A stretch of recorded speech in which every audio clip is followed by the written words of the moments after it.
오늘 저기 스승의 날이라고 지금 여기 어, 꽃을 꼽아 주셔가지고 감사합니다. 예. 말씀 안 드리면 또 괜히 여러분들 이게 뭘까 도대체 주례를 보시는 건가 뭔가 이제 그래도 마음이 한결 가벼운 것은 이게 돈을 비싸게 주고 산 게 아니라 요 들꽃을 꺾어 오셔서 더 제가 마음이 가뿐합니다. 너무 감사하고 이런 게 더 좋죠. 괜히 돈 많이 들였다고 그러면 제 마음이 너무 안 좋을 텐데 이게 정성이 담겨 있는 것이라서 더 좋습니다. 그래서 누가복음 15장 이따가 식사 저는 정보인데 식사를 김밥 아니고 지금 아마 스승의 날이라고 또 특별히 준비하신 것 같아요 보니까. 그러니까 우리 모두 여러분들이 다 스승이 되시기 때문에 꼭 식사하고 가시면 좋겠습니다. 오늘 오늘 오신 분들은 수지 맞으신 분들이고 누가복음 15장 11절부터 24절 여러분이 다 아시는 말씀을 같이 읽겠습니다. 누가복음 15장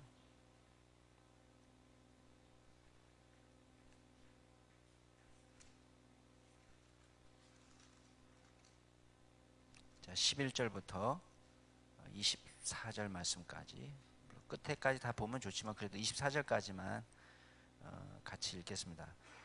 누가복음 15장 11절부터 제가 먼저 한 절 읽겠습니다. 여러분 교독하겠습니다. 또 이르시되 어떤 사람에게 두 아들이 있는데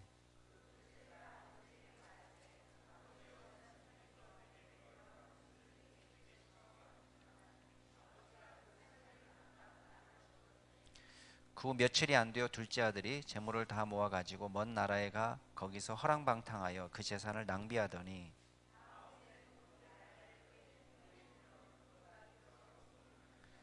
가서 그 나라 백성 중 한 사람에게 붙여 사니 그가 그를 둘러보내어 돼지를 치게 하였는데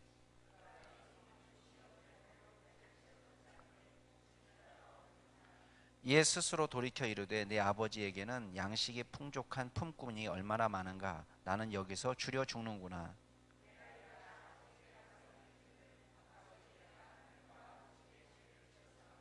지금부터는 아버지의 아들이라 일컬음을 감당하지 못하겠나이다. 나를 품꾼의 하나로 보소서 하리라 하고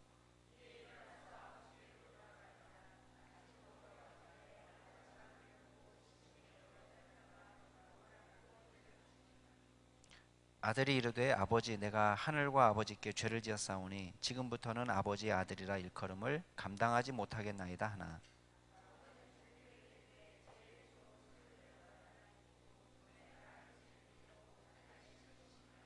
그리고 살진 송아지를 끌어다가 잡으라 우리가 먹고 즐기자.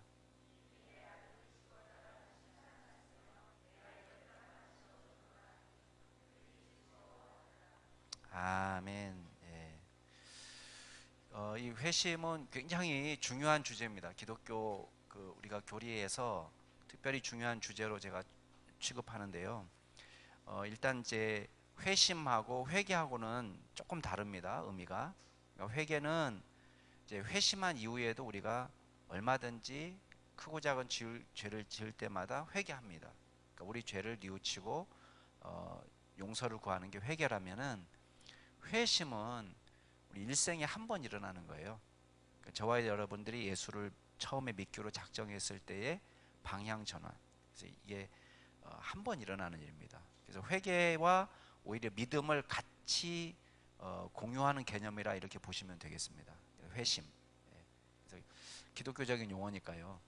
그렇게 일반 회개하고 다르다. 뭐가 다른지는 조금 이따가 더 구체적으로 말씀드리겠습니다. 1800 여기 지금 유인물에 제가 오타인데요. 1838년이에요. 83년이 아니라 그러니까 위에서 네 번째 줄 보면 끝에 보면 1883년으로 되어 있죠. 이게 1938년을 손가락이 잘못 돌아가서 지금 83년으로 되어 있는데 1938년도에 어떤 일이 벌어졌냐면 그 피지 섬의 원주민들을 이제 관찰한 거예요. 찰스 다윈이 진화론자죠. 이분이 이제 거기 식인종들을 보면서 이제 그 야만성, 인간의 야만성 이런 걸 관찰을 잘 하고 나서 내린 결론을 여기다 써놨습니다. 뭐라고 써놨냐면 이보다 더 원시적이고 퇴화한 인간은 있을 수 없다.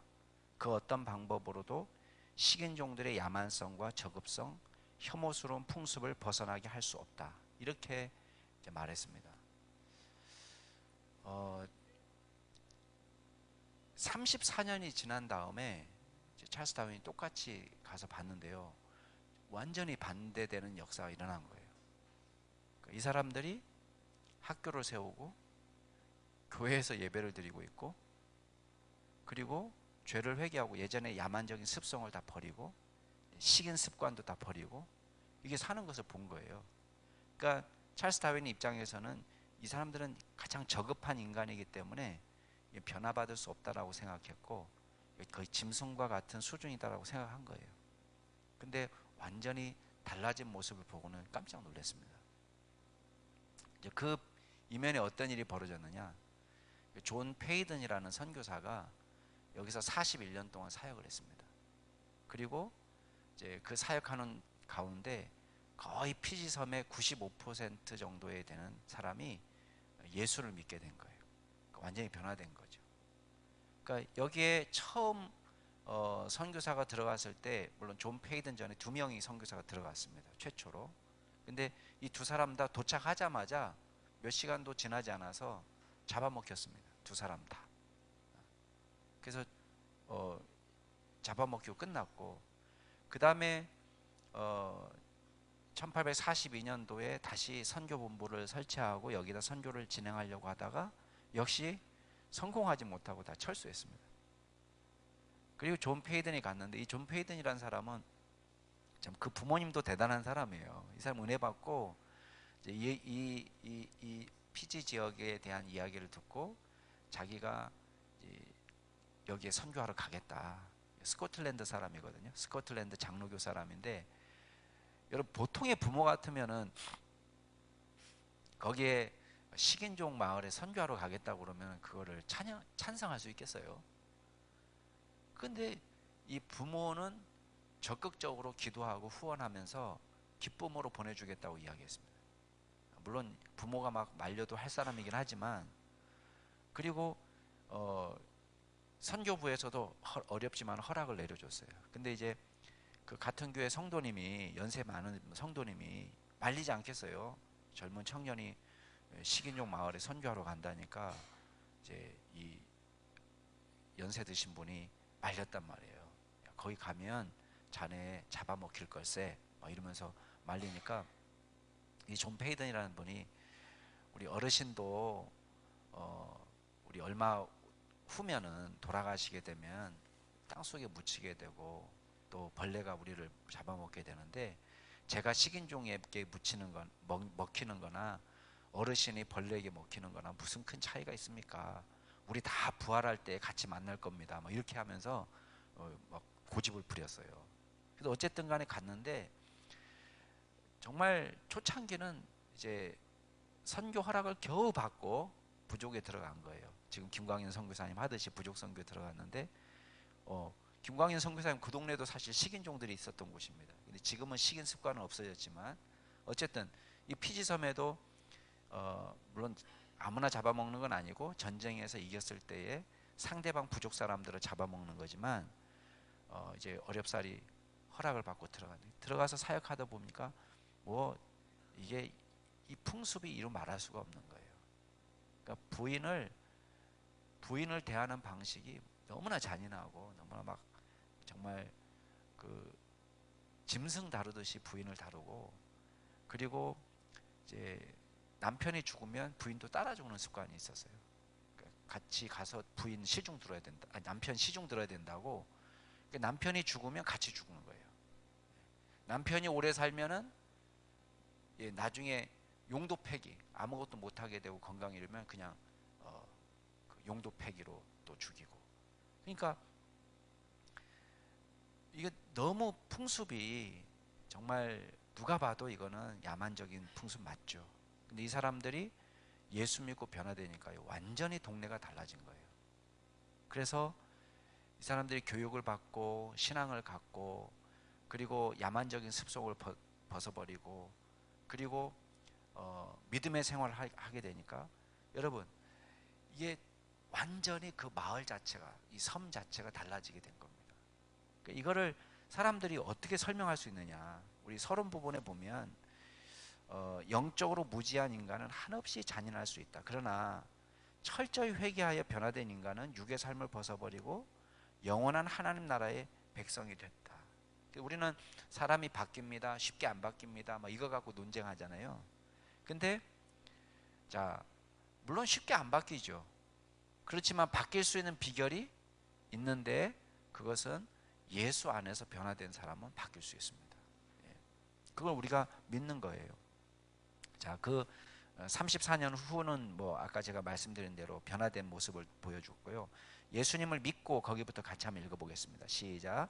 예수님을 믿고 구원의 은혜를 받기 위해서 모든 사람이 반드시 거쳐야 하는 과정이 있다. 그것은 회개와 믿음의 과정이다. 회개는 죄인이 자기 죄를 바로 알고 그리스도 안에 있는 하나님의 긍휼하심을 깨달아 자신의 죄를 통한히 여기고 미워하면서 죄로부터 떠나 하나님께 나아가 새로운 순종을 단단히 작정하고 또 그것을 위해서 노력하는 것을 말한다. 이게 사실은 그 예수 믿을 때에 나타나는 현상인데 오늘 우리의 문제는 뭐냐면 이 과정을 생략하고 예수 믿는 사람이 너무 많은 거예요. 그러니까 회심의 과정을 생략하고 회개와 믿음, 방향 전환의 과정을 생략하고 예수 믿게 된 경우가 너무 많은 거예요. 그러니까 교회에 들어와 있어서 그러니까 겉모습은 흉내를 내요. 성경도 읽고 기도도 하고 주일 예배도 출석하고 이렇게 하지만 진정한 회개 없이 신앙생활을 하는 경우가 많습니다. 그러니까 회개가 없는 기독교. 오늘 가장 큰 문제가 저는 그거라고 생각해요. 회개가 없는 기독교. 크리스찬.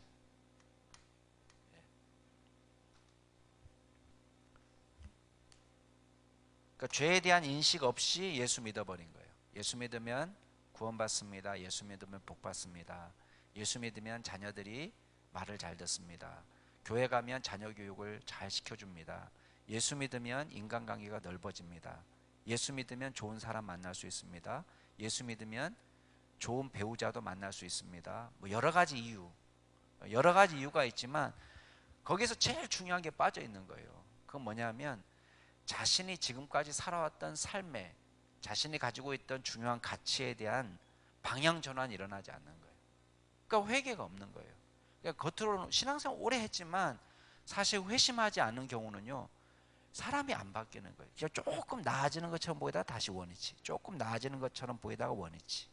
신앙생활도 조금 열심히 있는 것처럼 보이다가 안 나와버리고 왔다 갔다 하는 거예요. 근데 이 사람 마음 가운데 회심이 일어나면 인생의 가치가 바뀌는 거예요. 가치가 바뀌게 되면 이 사람이 어떤 상황이, 심지어는 너 죽인다 살린다 해도요 그 신앙을 쉽게 내놓지 않습니다. 그게 사실은 믿음이거든요. 근데 오늘날은 뭐 죽인다 그렇게 할 필요도 없어요. 월급 너 깎아버린다 뭐 이렇게만 해도 엄청 달라질 사람들 많을 거예요. 그렇게 이게 믿음이 약한 것이 아니란 말이에요. 근데 오늘 잘 보세요. 회개가 아닌 것들 먼저 한번 볼게요. 회개 아닌 것들. 자, 첫 번째는 공포심이에요. 같이 읽어보겠습니다. 시작. 단순히 하나님에 대한 두려움과 공포심을 갖는 것은 회개가 아니다.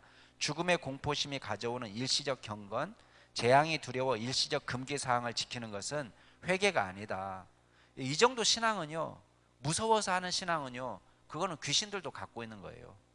너희가 하나님이 한 분이신 줄 믿냐? 귀신들도 믿고 떤다 그랬어요. 어디 나오는 성경이죠? 어디 나오죠 이게? 야고보서 2장 19절에 나와요. 하나님 한 분이신 거 믿어? 야, 그 정도 신앙은 귀신들도 알고 있고 그래서 떨어. 귀신도 공부해. 무슨 병 걸리면은 병원에 입원해 있다가 주일 몇 번 빠지니까 이 병원에 입원했구나. 주일 열심히 나가야지. 이거 얼마 못 가요, 약발이. 왜 그러냐? 회심이 안 돼서 그래요. 회심이 안 돼서. 이거 두려움으로 일시적으로 경건한 거거든요. 여러분 예수 안 믿어도 있잖아요. 장례가 나면요 경건해집니다. 갑자기. 그리고 한동안 되게 경건하게 살아요. 장례식 겪었거든요. 사랑하는 가족을 떠나보낸 거예요. 그러면 이 사람들은 예수 믿건 믿지 않건 간에 일시적으로 경건한 생활을 해요. 왜? 죽음 앞에서 공포, 두려움이 몰려오거든요. 그래서 우리 가운데 여러분 일시적인 경건, 일시적으로 뭐가 무서워가지고 벌 받을까봐, 줄 빠지면 뭐가 큰일 날까봐 이렇게 해서 시작하는 경건은 오래 못 가는 것입니다. 또 재앙이 두려워서 일시적으로 금기사항을 지키는 것. 여러분 공포로 먹고 사는 직업이 있어요. 그게 뭔지 아세요? 무속인들이 무속인. 겁을 확 줘버려요. 우리나라 무속인들이 한 얼마 정도 되는 것 같아요? 목사 수도 많다 하지만요, 이게 목사 수는 비교도 안 돼요. 우리나라 목회자 수가 5만, 우리 교단은 이제 우리 교단이 얼마죠? 박찬희 전사 우리 교단 목회자가 얼마죠? 잘 몰라요? 저는 컴펀천 줄 알았더니 15,000원이 아니라 15,000명 정도 될 거예요. 15,000명 정도 되는데 우리나라 전체 교단 목회자 수가 5만에서 6만 정도 되는 걸로 제가 알고 있어요. 목사 수가. 근데 무속인 수가 얼마인지 아십니까? 200만 명이에요. 200만 명. 점치는 사람 있잖아요. 200만 명. 1년에 얼마 정도 돈이 들어가는지 아세요? 여기다가 년 점치는 비용 있잖아요. 점치는 비용, 뭐 하는 비용이 3조입니다. 3조 시장이 돌아가는 거예요. 이것도 제가 몇 년 전 통계니까요. 제가 이거 갖고 있는 통계가 한 5, 6년 전 통계예요. 그러니까 지금은 어떤지 모르겠어요. 5, 6년 전 통계.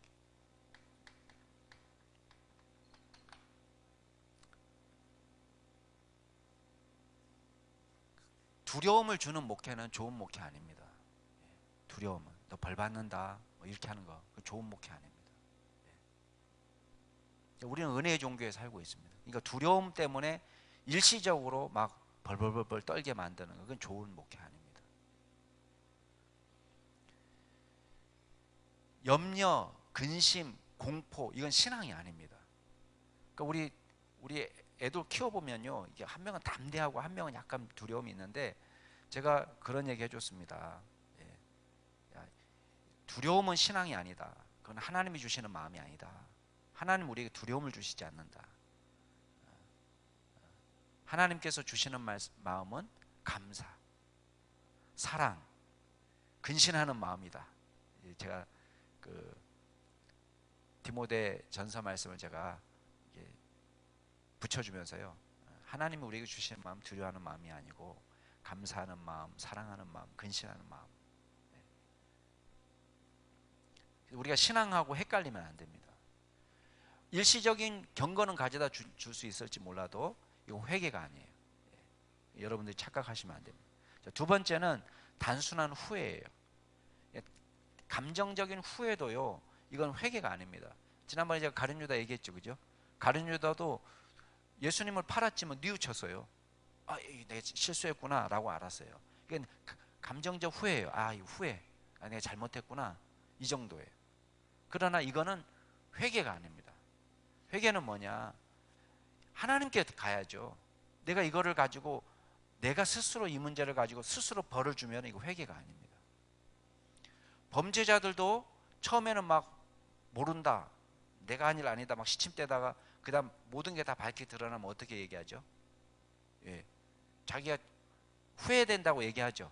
그래서 기자들이 꼭 짚고 있게 물어보잖아요. 뭐 지금 심정이 어떠십니까? 뭐 피해자에게 하시고 싶은 말씀이 없습니까? 뭐 굳이 그거 왜 물어보는지 잘 모르겠어요. 근데 그러면 뭐라고 얘기합니까? 포승줄에 묶여가지고 있을 때는 죄송합니다, 할 말 없습니다, 이렇게 얘기하거든요. 법정에서도. 근데 출소하면 어떻게 되죠? 뭐가 후회되냐면은, 이 사람 후회된 거는 그 사람한테 내가 몹쓸 짓을 했다 이렇게 생각하는 사람은 나와서 안 합니다. 근데 후회됩니다, 이거 뭐냐면 내가 너무 엉성하게 했습니다, 이게 후회되는 거예요. 잡힐 만큼 했다는 거예요. 잡힐 만큼. 그 다음에 이제 들어가서는 뭐 어떻게 배우죠?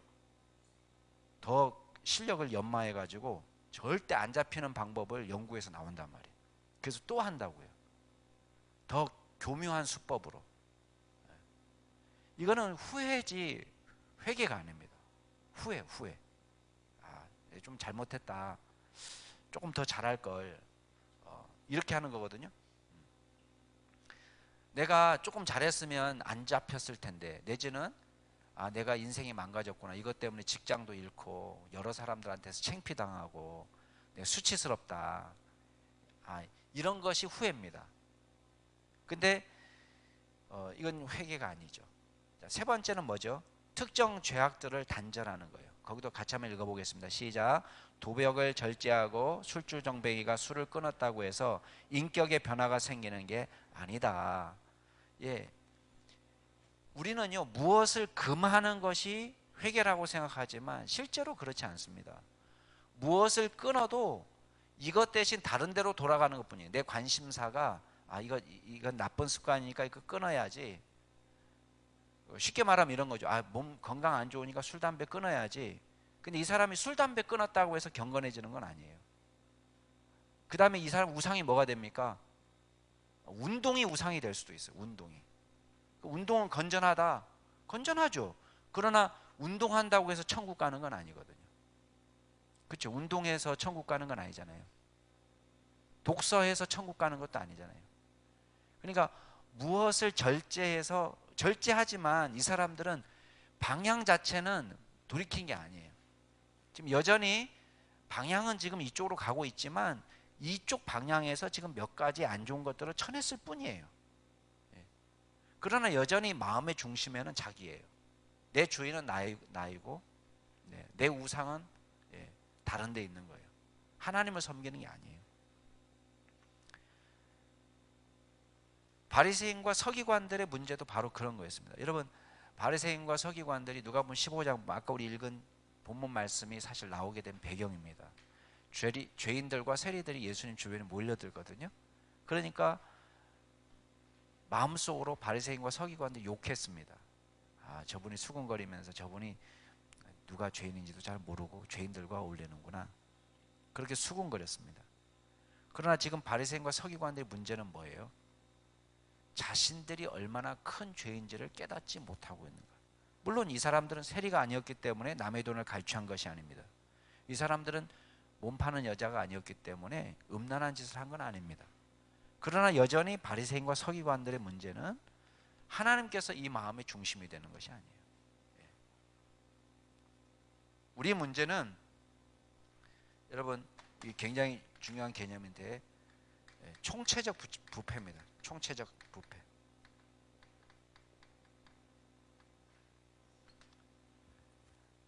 무슨 뭐 아스피린으로 열 좀 떨어뜨리고 진통을 좀 준다고 해서 해결된 문제가 아닌 거예요.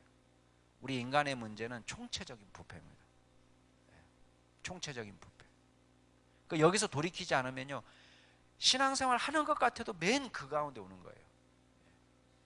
우리가 자녀를 키울 때도 여러분들이 주의해야 되는 것이 우리가 속기가 너무 쉬운 거예요. 이 아이가 예수 잘 믿는지 잘 안 믿는 아이인지 이 아이가 회심하는지 아니면 종교인인지 여러분 꺼진 불도 다시 봐야 돼요. 잘 봐야 돼요. 우리 자녀들은 네가 정말 예수님 만난 아이인지 아니면 일시적으로 지금 경건하게 아빠가 하라니까 11조도 하고 주일날도 예배도 드리고 그렇게 하는 건지 아니면 우리가 세상 떠도 얘가 독자적으로 주님을 열심히 믿고 따라갈 아이인지 우리가 그거를요 다시 봐야 돼요. 꺼진 불도 다시 봐야 돼요. 이게 그만큼 중요한 문제입니다. 그럼 진짜 회개가 뭐냐? 참 회심이 뭐냐? 그거는 첫 번째는 하나님의 은혜의 사건이라는 거예요. 자, 디모데후서 2장 25절 같이 읽어보겠습니다. 거역하는 자를 온유함으로 훈계할지니 혹 하나님이 그들에게 회개함을 주사 진리를 알게 하실까 하며 여기 보면 하나님이 주시는 마음이다. 이걸 여기 얘기하고 있습니다. 우리 자녀를 키울 때 아까 제가 말씀드렸죠. 그냥 잘 보이는 것 정도로 이게 회개가 되는 것이 아니다. 회개할 때는 회개에 대한 회개의 역사가 일어날 때는 말씀 사건이 일어나야 된다. 이 사람들의 마음을 우리가 얻어서 어느 정도 호감을 갖게 할 수는 있어도 우리가 잘해주는 것으로 이 사람을 회개시킬 수 있는 건 아니에요. 자, 그렇게 될 때 우리가 어떤 일을 해야 될까? 여기 보면 거역하는 자를 온유함으로 훈계할지니. 자, 훈계할 때 온유함이 있어야 된다고 했습니다. 막 정죄하면서 야, 넌 나쁜 놈이다. 너는 그러다 지옥 간다. 뭐 이렇게 하면서 하면 안 되겠죠.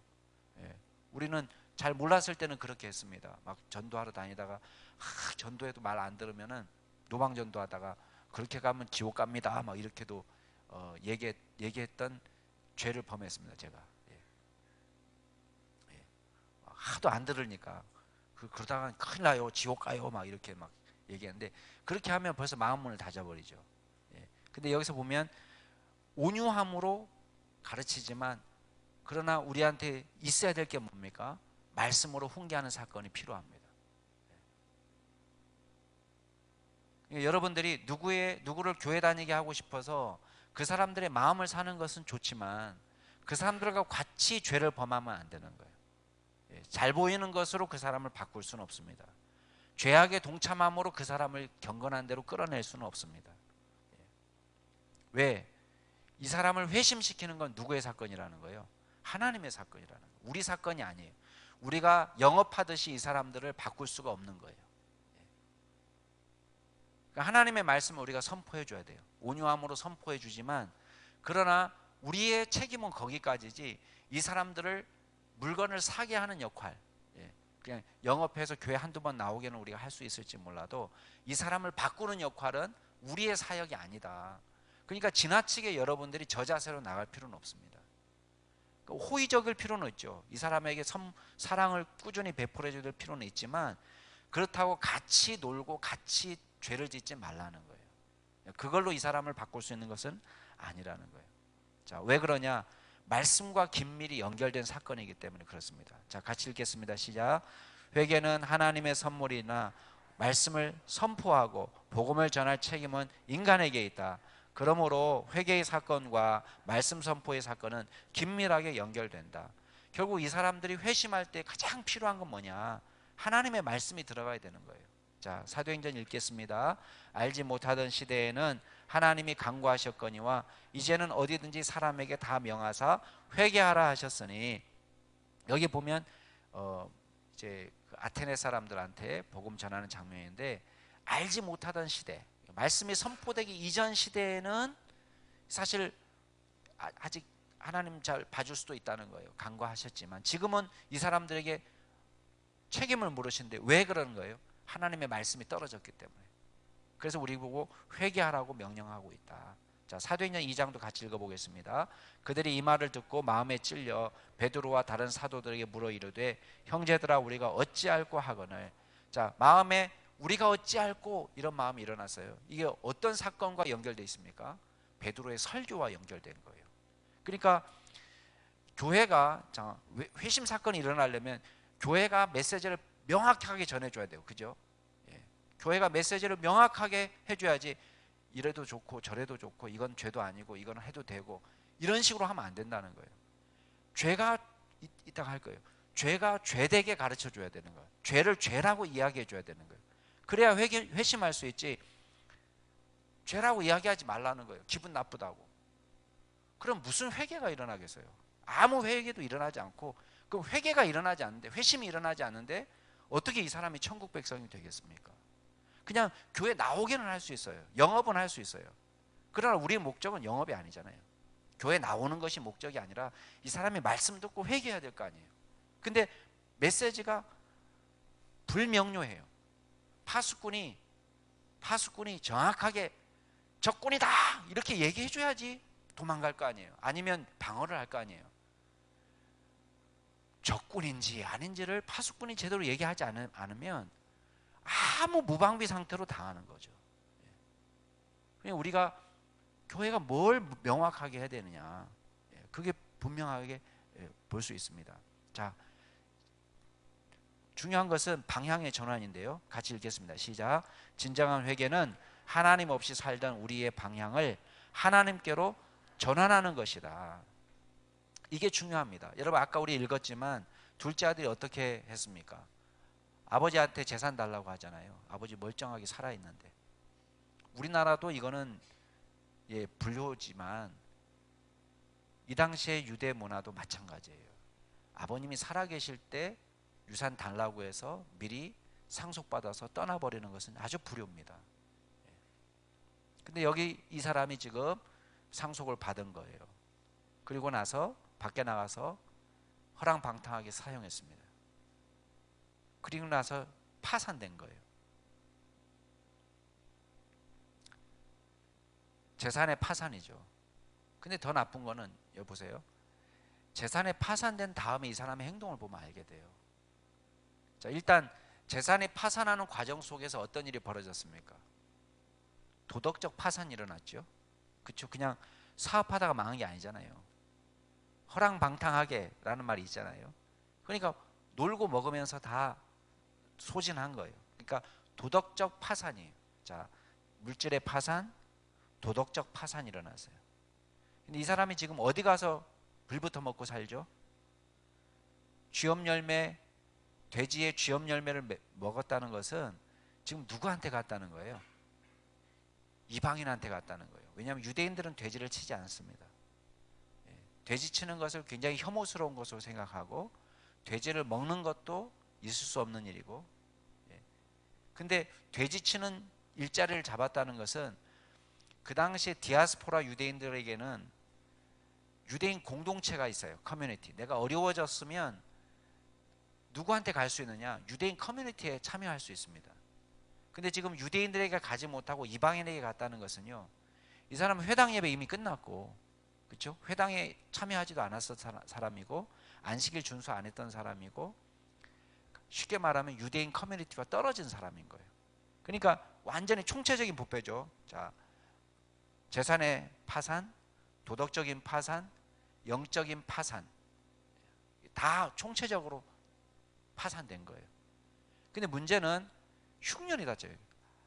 이게 화가 겹쳐서 오잖아요. 그러니까 막 엎친 데 덮친 격으로 흉년이 닥친 거예요. 그렇지 않아도 먹기 힘든데 흉년까지 닥치니까 돼지가 먹는 쥐엄 열매를 먹으면서도 허기를 채울 수가 없었어요. 그때 이 사람이 깨달은 것이 오늘 말씀입니다. 여기 보면 뭐라고 되어 있냐면 스스로 돌이켰다 그랬습니다. 돌이켜, 방향 전환이죠. 그러면서 말합니다. 아, 우리 아버지 집에는 양식이 풍족한데 거기에 보면 품꾼도 많은데 난 여기서 줄여서 죽게 되는구나. 그러면서 이 사람이 마음의 결단을 내립니다. 내가 일어나서 아버지께로 갈 거야. 이게 지금 마음의 결단이 일어났어요. 그러면서 지금 대사를 준비합니다. 아버지, 제가 하늘과 아버지께 죄를 지었습니다.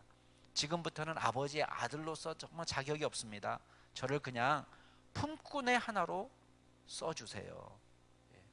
여러분, 종도요, 종이 더 나은 거예요. 종이라는 것은 안정적으로 이 집에 고용이 돼가지고, 그리고 우리식으로 얘기하면은 정규직인 거예요. 정규직. 근데 품꾼이라는 것은 오늘 내가 일할 수 있을지 내일 일할 수 있을지 보장된 게 없어요.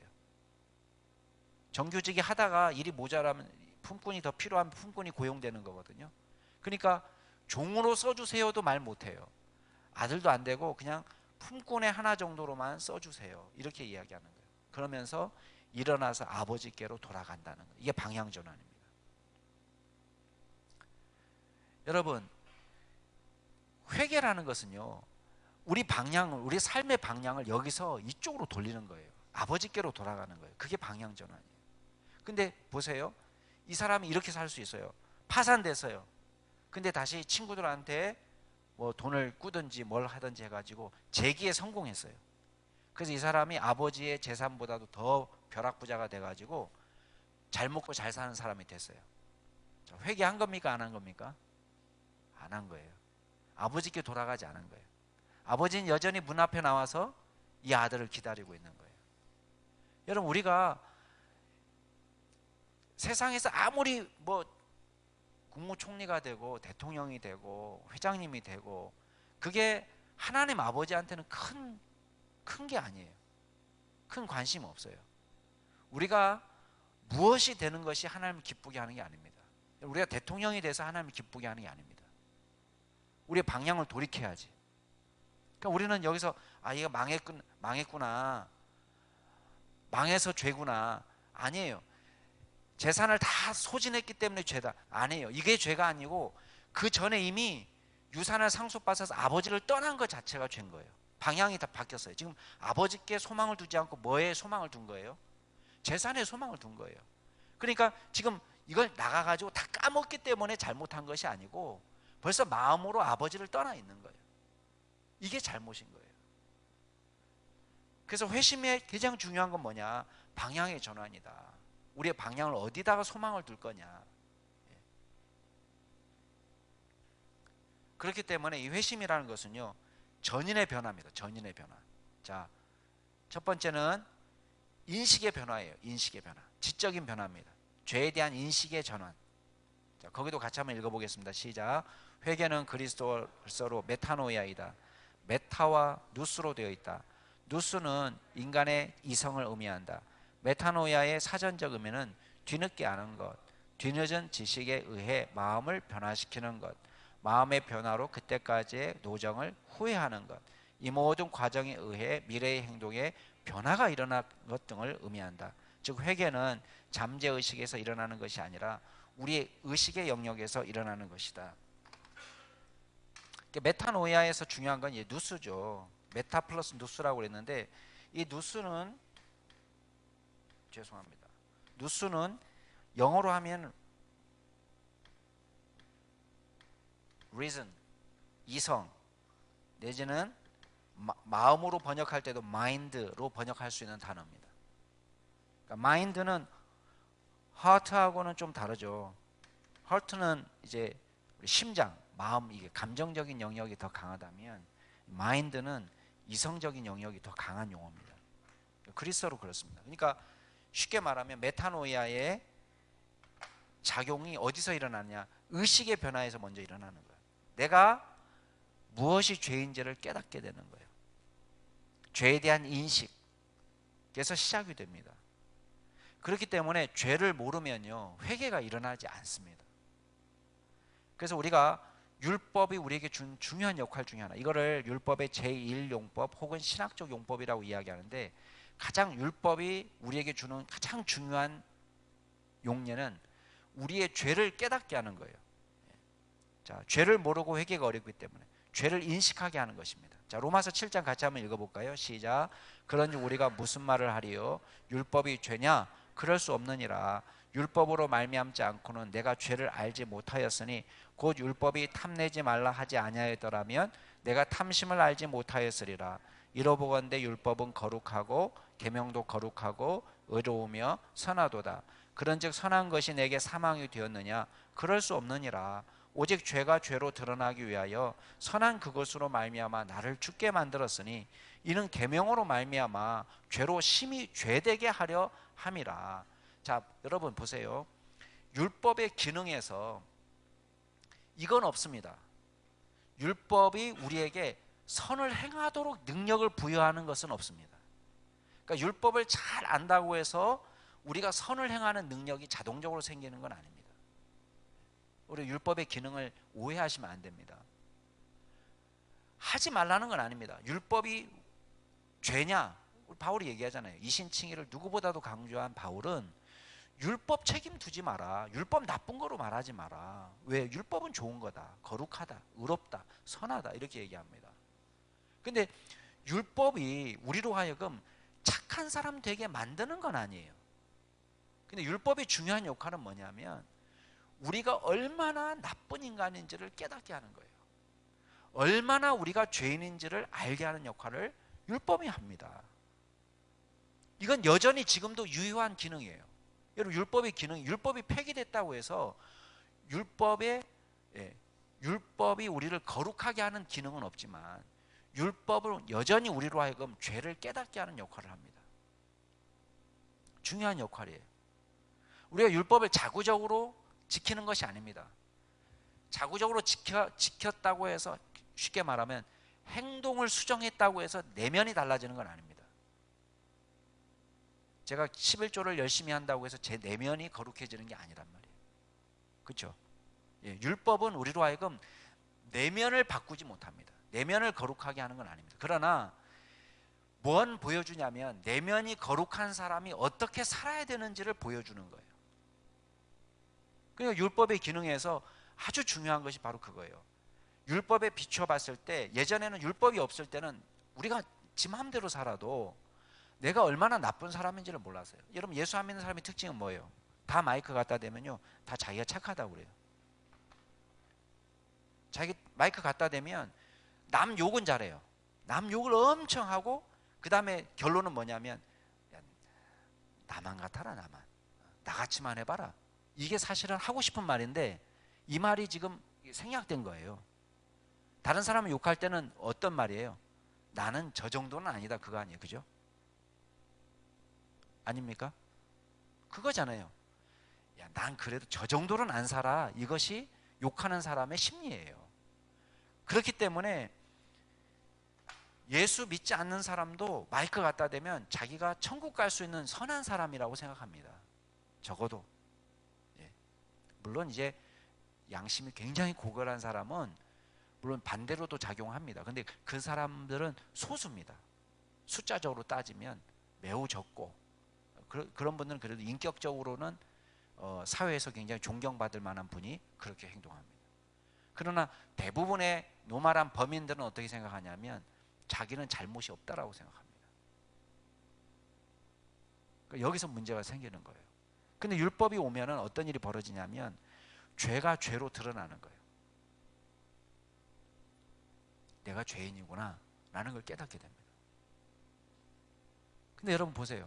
설교자가 이걸 명확하게 해줘야지 되는데 그냥 유머가 있고 철학이 있고 세상 가치 철학이 있고 자기 개발서에서 나옴직하는 인간관계에 대한 어떤 원리들만 들어있고 우리 하나님의 말씀에 대한 명확한 인식이 없으면 어떻게 되겠어요? 자기가 뭘 잘못했는지를 모르고 신앙생활 할 때가 많은 것입니다. 그래서 지금 이 아들, 둘째 아들 보면요, 뭐라고 얘기하냐면 내가 하늘과 아버지께 죄를 지었습니다. 이렇게 고백합니다. 죄에 대한 인식이 나오는 거예요. 그래서 탕자의 가장 큰 죄는 파산이 아니고 아버지의 뜻을 거슬러서 떠난 것이고, 마찬가지로 우리의 가장 큰 죄는 뭐냐? 하나님을 하나님으로 인정하지 않는 것, 하나님을 제대로 인식하지 못하는 것, 그것이 우리의 가장 큰 잘못이라는 거예요. 자, 거기 같이 한번 읽어볼까요? 시작. 어리석은 자는 그의 마음에 이르기를 하나님이 없다 하는도다. 그들은 부패하고 그 행실이 가등하니 선을 행하는 자가 없도다. 여호와께서 하늘에서 인생을 굽어 살피사 지각이 있어 하나님을 찾는 자가 있는가 보려 하신즉 다 치우쳐 함께 더러운 자가 되고 선을 행하는 자가 없으니 하나도 없도다. 하나님을 제대로 인식하지 못하는 거, 이게 가장 큰 죄라는 거예요. 가장 큰 죄. 일반인들은요, 하나님의 말씀을 배우기 전까지는 이 죄는 하나도 생각 못해요. 내가 하나님을 인식하지 못하고 하나님을 믿지 못하고 하나님을 찾지도 않았고 이것이 얼마나 큰 죄인지는 모릅니다. 그러니까 가장 큰 죄가 하나님 없이도 살 수 있다. 내 인생에 하나님이 없이도 살아갈 수 있다라고 생각하는 것이 가장 큰 죄라는 거예요. 가장 큰 죄. 이보다 더 큰 죄는 없습니다. 그 다음 두 번째 무지한 건 뭔지 아세요? 두 번째 무지, 자신의 죄에 대해서 무지한 게 무지예요. 자, 예레미야서 17장 같이 한번 읽어보겠습니다. 시작. 남을보다 거짓되고 심히 부패한 것은 마음이라 누가 능히 이를 알리오마는. 잠언서 사람의 행위가 자기 보기에는 모두 깨끗하여도 여호와는 심령을 감찰하시는. 아멘. 그래서 우리가 애들을 키우다 보면은 여러분 보세요. 우리 애들은 가만히 놔두면 저절로 크리스찬이 되지 않습니다. 절대 그런 일은 일어나지 않습니다. 왜냐하면 마음은 심히 부패해서요. 만물의 어떤 것보다도 거짓되고 부패한 것이 우리 마음이라고 했습니다. 그러니까 우리 자녀들은요, 커가면 자연히 하나님을 알아가겠지, 커가면 자연히 하나님 잘 믿겠지. 전혀 그렇지 않습니다. 전혀 그렇지 않습니다. 저절로 되는 게 아닙니다. 이 아이들에게 하나님의 말씀을 심어주지 않으면 회심이 일어나지 않습니다.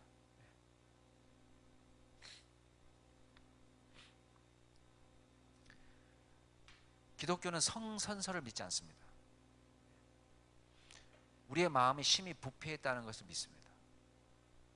그러니까 어린아이부터 우리 노년에 이르기까지, 여러분 연세 드시면 그냥 자연스럽게 천사가 된다면요, 가장 거룩한 천사를 어디 가서 뵐 수 있겠습니까? 예, 무덤 가기 전에 양로원 가면 일단 뵐 수 있겠죠. 양로원. 전쟁터입니다. 전쟁터. 예. 양로원에 갈 정도 되면은 가장 오래 살았잖아요. 오래 살면은 거룩해지느냐? 절대 그렇지 않습니다. 예, 절대 그렇지 않습니다. 여러분 거기 안에도 미움이 있고 시기가 있고 질투가 있고 싸움이 일어나고, 다만 힘이 없어서 아주 치고받고 싸우지 못할 뿐이에요. 연세 드시니까 치고받고 싸우지 못할 뿐이지 똑같습니다. 그러니까 우리가 자녀도 마찬가지예요. 우리 자녀는 가만히 놔두면 크리스찬 될 거다. 천만의 말씀이에요. 아이들 위해서 울어야 되고, 얘들 말씀으로 가르쳐야 되고, 하나님의 말씀을 잘 배울 수 있는 길로 자꾸 인도해야 되고. 우리가 식사하는 거 신경 쓰죠, 그죠? 우리 아이들 막 그 안 좋은 음식 먹고 그러면 신경 쓰이잖아요. 막 군것질, 몸에 나쁜 거 군것질하고 그러면 신경 쓰이잖아요. 근데 얘네들이 막 영적으로 해로운 것을 막 섭취하고 있을 때 지적으로 우리 신경 써야 돼요. 가끔씩 저는 애들 교과서 봤습니다. 요새 학교에서 뭘 배우는지. 가끔 애들하고 논쟁도 했습니다. 너희들이 배우는 것과 기독교의 가치가 다를 수 있다는 걸 가르쳐 줬습니다. 그래도 안심이 안 됩니다. 늘 기도 제목입니다. 둘 다 공교롭게 다 기숙사 들어가서 이제 우리 집을 떠나 있는데요. 제가 컨트롤할 수 있는 그런 레이더망이 한계가 있겠죠. 24시간 저를 떠나 있는데 얘가 어디서 뭘 하고 있는지 어떻게 알겠어요? 그러니까 늘 말씀으로 양육하고, 성경 읽는지, 어떻게 살고 있는지. 그래서 큰애가 저의 그 단점을 이야기해 달라고 얘기하니까 과도한 호기심이라고 얘기하더라고요. 과도한 호기심.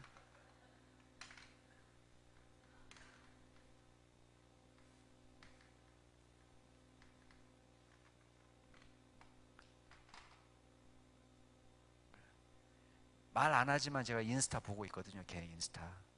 페북도 봅니다. 근데 얘네들이 저 닮아가지고 페북이나 인스타에 자기 자신을 노출하는 걸 별로 좋아하지 않기 때문에 정보가 한계가 있습니다.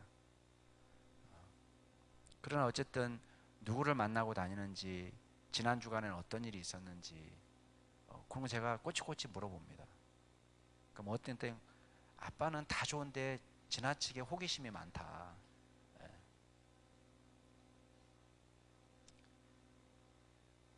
기도 학생에 그분을 지도하는 목사님이 어떤 성향을 가지고 있는지도 저는 어떤 때는 뒤질 때가 있습니다.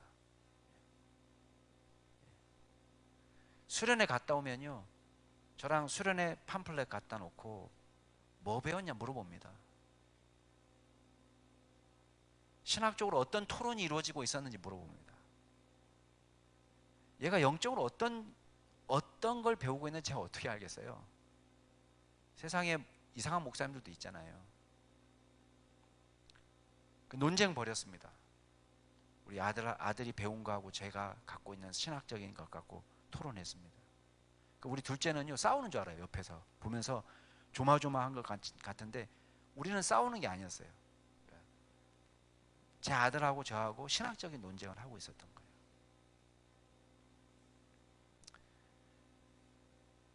여러분, 우리 아이들이요, 그냥 자라주지 않습니다. 심히 부패하고, 만물보다 심히 부패한 것이 인간의 마음인 거예요. 그러니까 우리가요, 이 아이가 이만하면 믿음이 자랐다. 꺼진 불도 다시 보자는 말씀을 제가 그래서 드리는 거예요. 몇 번의 위기가 있습니다. 몇 번의 위기. 그러나 그 과정 속에서 이 아이들에게 바르게 말씀을 심어줘야 되겠다. 여러분, 우리가 다른 거는 꼼꼼하게 챙기잖아요. 아무 학원에나 보내지 않잖아요. 그죠? 우리 애들 학원에 아무 학원에나 보내나요? 아니잖아요. 아무 학원에 보내는 거 아니잖아요. 나름대로 연구하잖아요. 어느 피아노 학원이 더 좋은가? 어느 미술 학원이 더 좋은가? 그냥 차량 운행 잘해주는 데가 더 좋은 거예요? 그건 아니잖아요. 차량 운행이 이 학원의 핵심은 아니잖아요. 그러면 뭘 가르치고 있는지 그게 핵심이잖아요. 우리 아이를 맡겨도 좋은지. 그 정도의 꼼꼼함이 이 영적인 부분에도 우리 있어야 되는 거예요. 적어도 우리 아이들이 어떻게 배우고 있는지. 여러분의 배우자의 신앙도 마찬가지입니다. 이만하면 됐다. 뭐 정죄하라는 이야기가 아니라 사람이 방향 전환이 된 거하고 안 된 거하고 너무나 차이가 많거든요. 이건 엄청난 차이거든요. 빵과 백의 차이인 거예요. 방향 전환이 됐다 안 됐다는요. 우리가 그냥 단순히 주일날 몇 번 교회 나와주면 이 사람 신앙이 있나 보다, 천만의 말씀인 거예요. 빵인 상태에서도 나와줘요, 교회는. 근데 이 사람의 영혼은 방향이 동과 서가 다른 거하고 하나님과 죄가 먼 것처럼 방향이 그래요. 신앙과 불신앙은 방향이 다른 거예요. 정도의 차이가 아니라 방향이 다른 거예요. 방향. 그러니까 좀 믿음이 약할 수는 있어도 방향이 이쪽으로 가면요, 세월이 지나면 이쪽으로 계속 가까이 가게 돼 있어요. 하나님 앞에.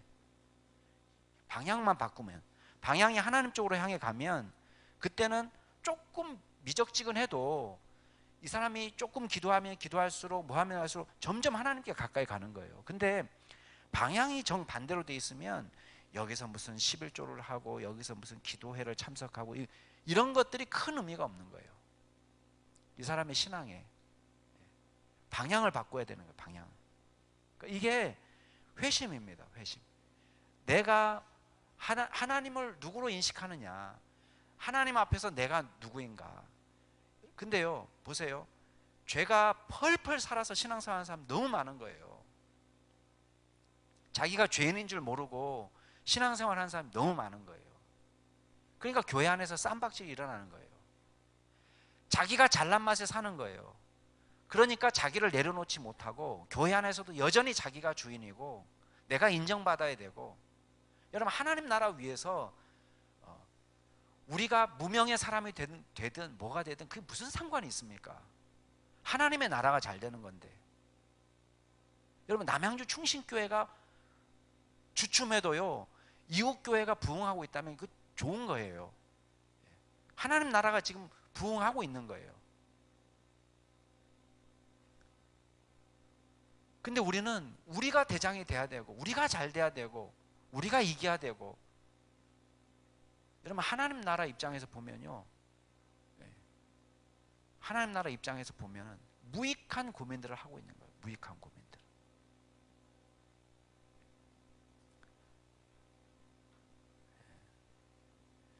자, 두 번째는 통회하는 마음입니다. 여러분, 진정한 회개는 죄를 슬퍼하는 마음을 가져옵니다.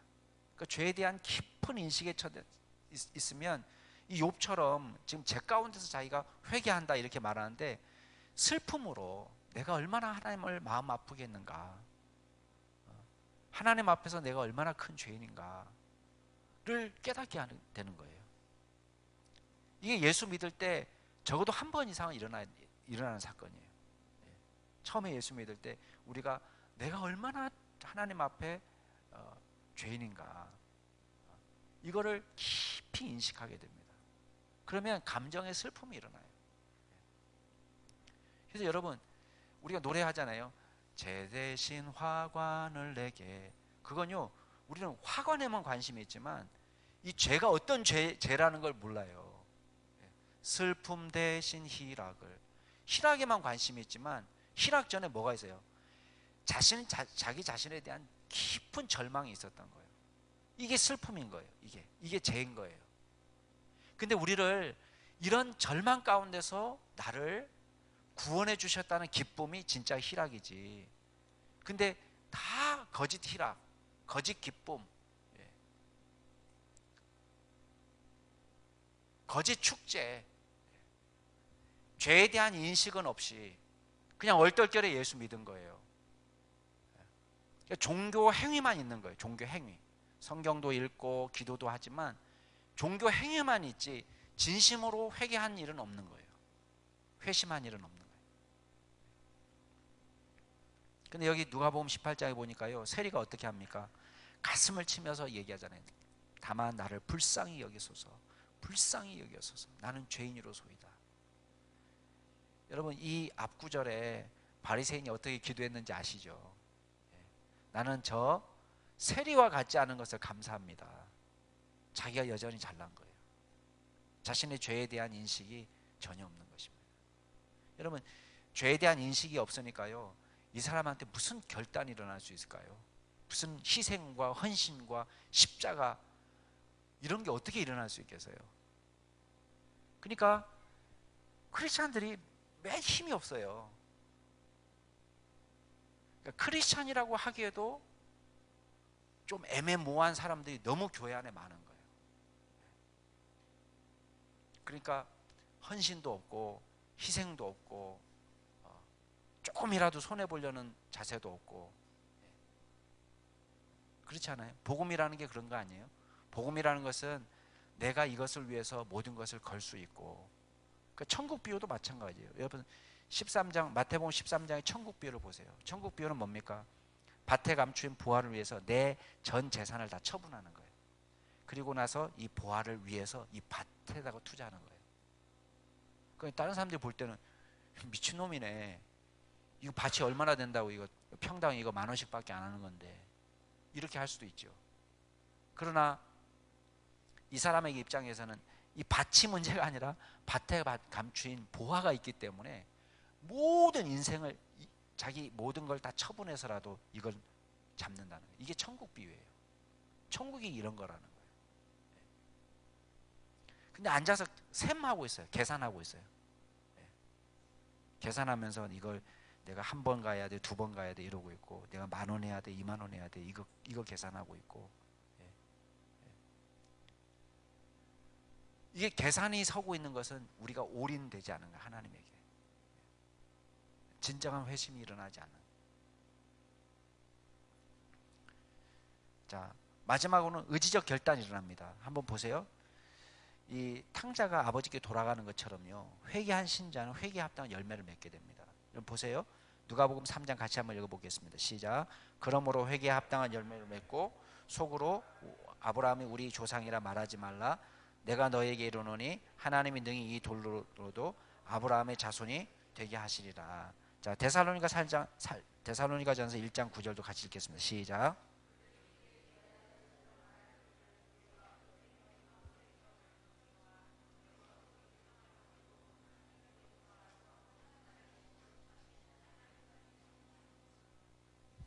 여기도 보면 평생 우상 숭배로 살았잖아요. 근데 우상 숭배했던 사람이 우상에게서 돌이켰어요.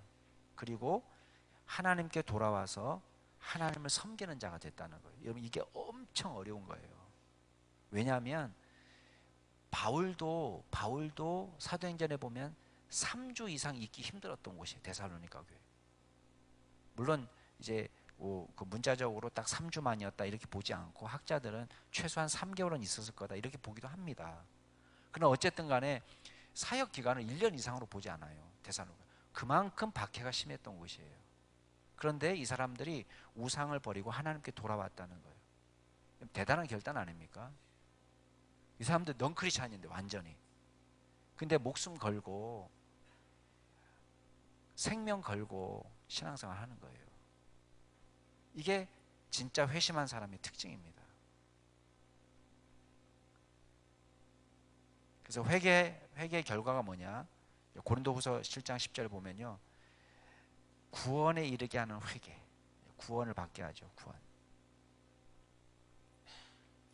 그 다음에 누가복음 15장 보면 아버지가 종들에게 명령합니다. 야, 제일 좋은 옷을 갖다가 입히고 손에 가락지를 끼우고 발에 신을 신겨라.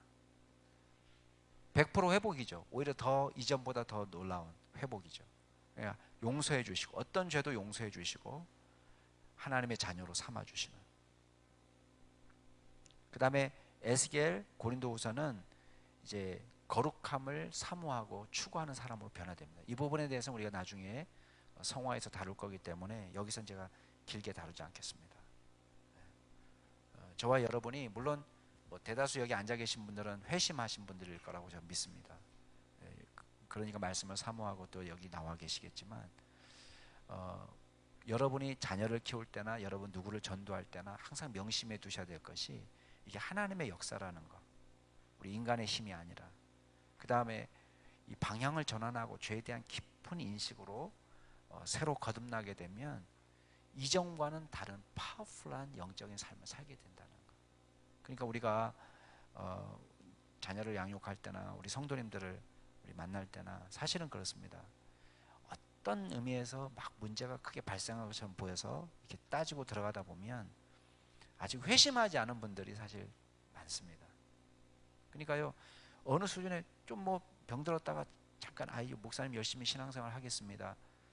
오래 못 가죠. 오래 못 가죠. 삶 망해가지고 목사님이 앞으로 열심히 제가 11조도 하고 신앙생활 하겠습니다. 오래 못 갑니다. 그러니까 오래 못 가는 이유가 뭐냐면 이게 인간의 의지적 결단으로만은 신앙생활을 지속할 수 없기 때문에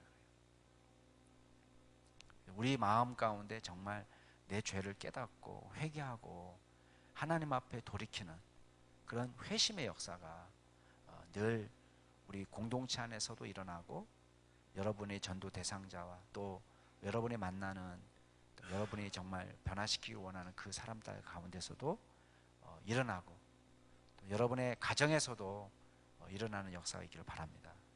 우리 같이 찬양하실